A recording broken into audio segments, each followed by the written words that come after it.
जय हिंद दोस्तों। आज हम आपको बायोलॉजी में कुछ नई चीज बताएंगे।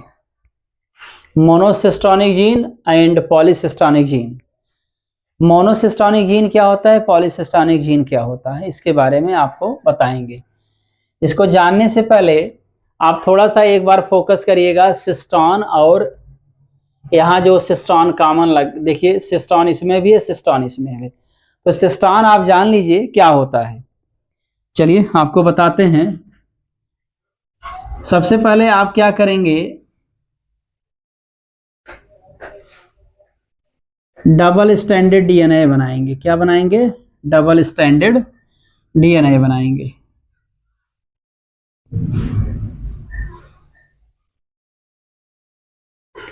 ये डबल स्टैंडर्ड मैंने डीएनए बनाया। सपोज दैट ये 3'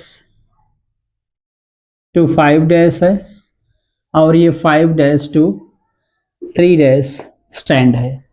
दो स्टैंड होते हैं डबल स्टैंडर्ड डीएनए में, और इसमें आपको पता होना चाहिए हर स्टैंड में नाइट्रोजन के बेस होते हैं।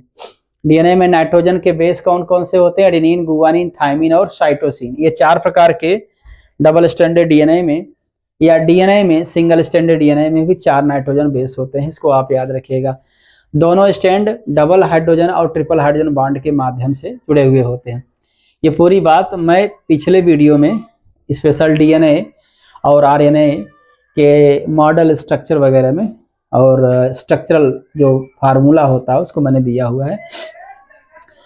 तो चलिए सबसे पहले मैं बताऊं आपको जीन शब्द बताया गया होगा। जीन क्या होता है? What do you mean by gene? Gene is the smallest unit of DNA. DNA की सबसे छोटी इकाई को हम लोग क्या बोलते हैं? जीन कहते हैं। डीएनए की सबसे छोटी इकाई को क्या कहते हैं? जीन। और जीन एक पीढ़ी से दूसरी पीढ़ी में आनुवंशिक लक्षणों को माता पिता के द्वारा आनुवंशिक लक्षणों को एक पीढ़ी से दूसरी पीढ़ी में ले जाया जाता है। मतलब जीन ले जाता है, ऐसा नहीं कि माता पिता ले जाते हैं। आप ध्यान में रखिएगा, जीन, डीएनए। तो आज हम आपको थोड़ा सा ये टॉपिक बताने जा रहे हैं। तो सबसे पहले मान लीजिए मैंने यहां से लेकर के यहां तक, ये मान लीजिए मैं ऊपर दिखा दे रहा हूं, ये मान लीजिए पूरा हमारा यहां से यहां तक हमने जीन लिया है। क्या लिया है? जीन। ये पूरा जीन लिया है। अगर आप जीन में देखें, ये मैंने जीन लिया है, सपोज दैट ये जीन है, मैंने यहां जीन लिख दिया है, ये जीन है। जीन का या कह सकते हैं डीएनए ही लिया है। तो डीएनए के कुछ भाग जो होते हैं क्रियाशील होते हैं, कुछ भाग क्रियाशील नहीं होते हैं। तो मान लीजिए कि आपको बताएं, डीएनए की पूरी जो लेंथ होती है, ऐसा नहीं कि पूरा का पूरा डीएनए काम ही करता है, पूरा का पूरा डीएनए ही जो है आनुवंशिक लक्षणों को एक पीढ़ी से दूसरी पीढ़ी में ले जाता है, ऐसा नहीं है। तो डीएनए का जो कुछ पार्ट होता है, कुछ ऐसा पार्ट होता है जो कि काम नहीं करता, जो आनुवंशिक लक्षणों को एक पीढ़ी से दूसरी पीढ़ी में नहीं ले जाता।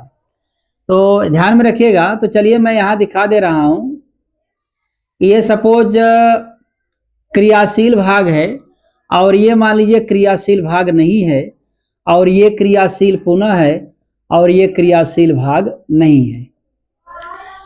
तो ये एक्टिवेटेड पार्ट है और ये नॉन एक्टिवेटेड पार्ट है।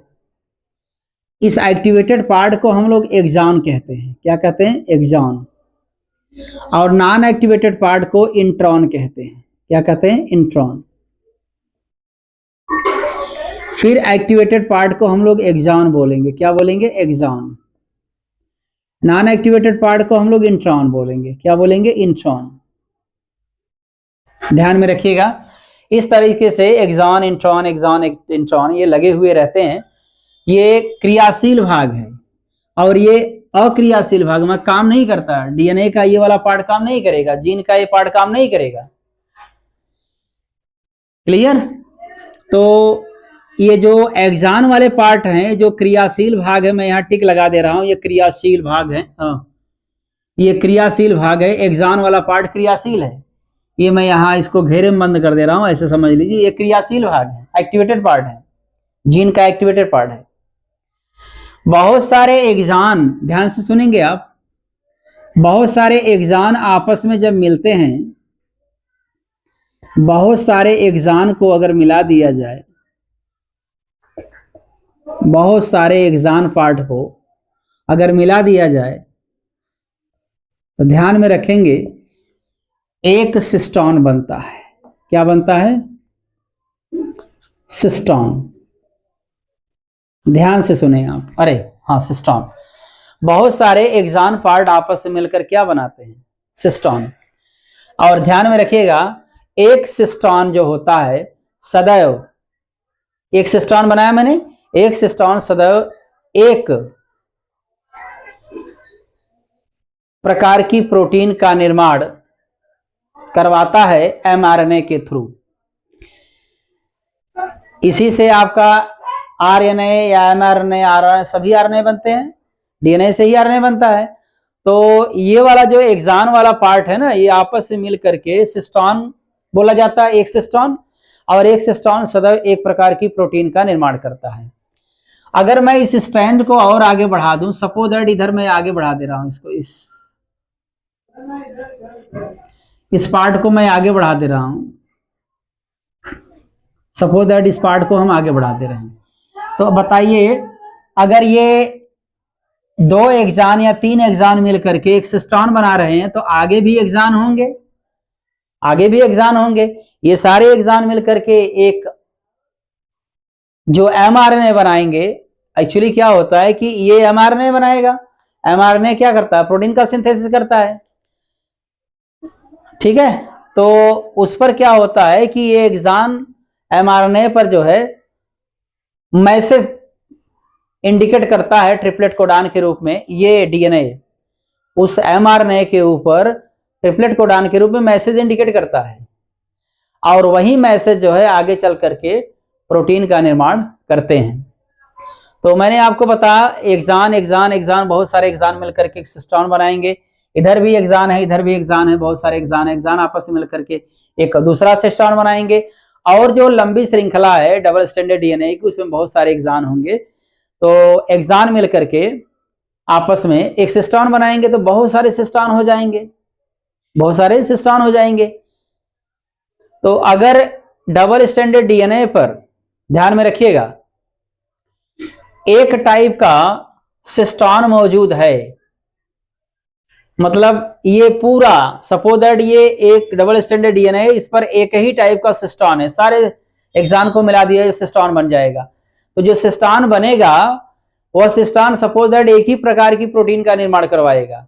तो ऐसे सिस्टॉन को अगर एक प्रकार की प्रोटीन बनाएंगे, सारे एक्सान मिलकर के एक प्रकार की प्रोटीन, सारे एक्सान मिलकर के एक सिस्टॉन बनाएंगे, एक सिस्टॉन एक प्रोटीन का निर्माण करता है। अगर एक प्रकार की प्रोटीन का निर्माण करेंगे, तो ऐसे डबल स्टैंडर्ड डीएनए के ऊपर लगा हुआ जो एक सिस्टॉन है, इसको हम लोग मोनोसिस्टोनिक जीन बोलेंगे। एक्चुअली ये जीन ही है, एक्सॉन क्या है? जीन है। बहुत सारे एक्सान मिल गए तो उसको हम सिस्टॉन बोल रहे हैं। अगर ये बहुत सारे एक्सान मिलकर के एक प्रकार की, सारे एक्सान मिलकर के एक ही प्रकार का सिस्टॉन बना रहे हैं, तो एक सिस्टॉन सदैव एक प्रोटीन का निर्माण करता है, करवाता है, करता नहीं करवाता है। किसके द्वारा? एमआरएनए के द्वारा। एमआरएनए के द्वारा प्रोटीन का निर्माण करवाएगा, मतलब एक प्रकार की प्रोटीन का निर्माण करवाता है। इसीलिए इसको हम क्या बोल देंगे इस समय? मोनोसिस्टोनिक जीन बोलेंगे। क्या बोलेंगे? Monocistronic gene. अगर इसी डबल स्टैंडर्ड डीएनए पर बहुत सारे एक्सान आपस में मिल करके एक सिस्टॉन बनाए, बहुत सारे एक्सान मिल करके दूसरे प्रकार का सिस्टॉन बनाए, और बहुत सारे एक्सान मिल करके तीसरे प्रकार का सिस्टॉन बनाए, कुल मिलाकर के इस डबल स्टैंडर्ड डीएनए पर कई प्रकार के सिस्टॉन होंगे, कई प्रकार के सिस्टॉन होंगे। तो आप बताइए, कई प्रकार की प्रोटीन बनेगी नहीं बनेगी? अगर कई प्रकार की प्रोटीन एमआरएनए के द्वारा ये बनवाएगा, तो ऐसे सिस्टॉनों को, जब कई सिस्टॉन होंगे, तो ऐसे सिस्टॉन को हम लोग पॉलीसिस्टोनिक जीन बोलेंगे। क्या बोलेंगे? पॉलीसिस्टोनिक जीन। अब आपको ध्यान होना चाहिए कि मोनोसिस्टोनिक जीन किस में पाया जाता है, पॉलीसिस्टोनिक जीन किस में पाया जाता है। तो जो प्रोकैरियोटिक जीव होते हैं, प्रोकैरियोटिक जीवों में पॉलीसिस्टोनिक जीन पाए जाते हैं, पॉलीसिस्टोनिक जीन पाए जाते हैं, याद रखिएगा।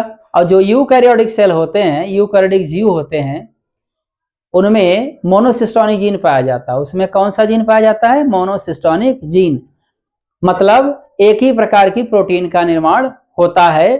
याद रखिएगा, डबल स्टैंडर्ड डीएनए पर जो एग्जान होंगे, सारे एग्जान मिलकर के एक ही प्रकार का सिस्टोन बनाते हैं और एक सिस्टोन सदैव एक प्रोटीन का निर्माण करवाता है mRNA के द्वारा। तो यूकैरियोटिक जीवों में मोनोसिस्टोनिक जीन पाए जाते हैं और प्रोकैरियोटिक जीवों में पॉलीसिस्टोनिक जीन पाए जाते हैं। कहने का तात्पर्य है, प्रोकैरियोटिक जीवों में कई प्रकार के सिस्टोन पाए जाते हैं। एक डबल स्टैंडर्ड डीएनए पर कई प्रकार के सिस्टोन पाए जाते हैं, अर्थात वह डबल स्टैंडर्ड डीएनए कई प्रकार की प्रोटीन का निर्माण करवाता है। और यूकैरियोटिक जीवों में डबल स्टैंडर्ड डीएनए, यूकैरियोटिक जीवों में डबल स्टैंडर्ड डीएनए में, याद रखिएगा, यूकैरियोटिक जीवों में डबल स्टैंडर्ड डीएनए में एक ही प्रकार के सिस्टोन पाए जाते हैं। और एक ही प्रकार के सिस्टोनों को हम लोग, एक ही प्रकार के सिस्टोन पाए जाएंगे तो एक ही प्रकार की प्रोटीन का निर्माण करवाएगा, इसलिए इसको हम लोग यूकैरियोटिक जीवों में मोनोसिस्टोनिक जीन पाए जाते हैं। तो आज मैंने आपको मोनोसिस्टोनिक जीन और पॉलीसिस्टोनिक जीन बताया। एक बार पुनः बताएं, मोनोसिस्टोनिक जीन सदैव यूकैरियोटिक सेल में पाया जाता है और पॉलीसिस्टोनिक जीन सदैव प्रोकैरियोटिक जीवों में पाया जाता है। उम्मीद करते हैं दोस्तों ये वीडियो आपको पसंद आया होगा। अगले वीडियो में आपसे फिर मिलेंगे, तब तक के लिए धन्यवाद।